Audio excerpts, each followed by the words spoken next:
আচ্ছা, এটাই আমার প্রথম ভালোবাসা। আমি ওকে ছাড়া বাঁচতে পারবো না ইয়ার। তোরা বোঝ একটু, তোরা তো আমার বন্ধু বল। এটাই আমার প্রথম ভালোবাসা। আগের কিচ্ছু ওগুলো ভালোবাসা ছিল না। আমি ওর জন্য ভীষণ লয়াল, আর ও আমার জন্য ভীষণ লয়াল।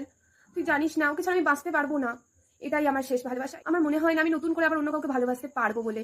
এর জন্য অন্য কাউকে ভালোবাসার শক্তি হারিয়ে ফেলেছি। এই কার্তিককে ছাড়া সত্যিই বাঁচতে পারবো না। কার্তিক আমার জীবনের একটা পার্ট হয়ে দাঁড়িয়েছে ভাই, পার্ট। মানে যেমন ঠিক মা আর বাবা, ঠিক সেই রকম সেই জায়গায় কার্তিক চলে গেছে। তোর কার্তিকের কি হলো রে? এখন আছিস তোর সাথে? নিশ্চয়ই তোর রিলেশনশিপটা অনেক ভালো হয়েছে। কে কার্তিক? ও, তুই ওই 3 মাস আগের বয়ফ্রেন্ডের কথা বলছিলি না? ও, আমার তো 3 মাস তোর সাথে দেখাই হয়নি, এত ব্যস্ত ছিলাম না রে।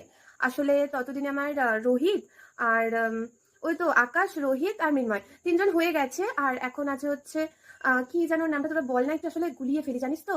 আম, হ্যাঁ হ্যাঁ, কার্তিকই, কিন্তু ওটা আগেটা কালো কার্তিক ছিল, তো এটা ফর্সা কার্তিক। মানে আমার মনে হয় একে ছাড়া আমি আর বাঁচতে পারবো না। না মানে ভাই, ভালোবাসা আগের গুলো কোনোটা ভালোবাসা ছিল না। এটাই আসল ভালোবাসা। তোরা যদি উপলব্ধি করতে পারিস।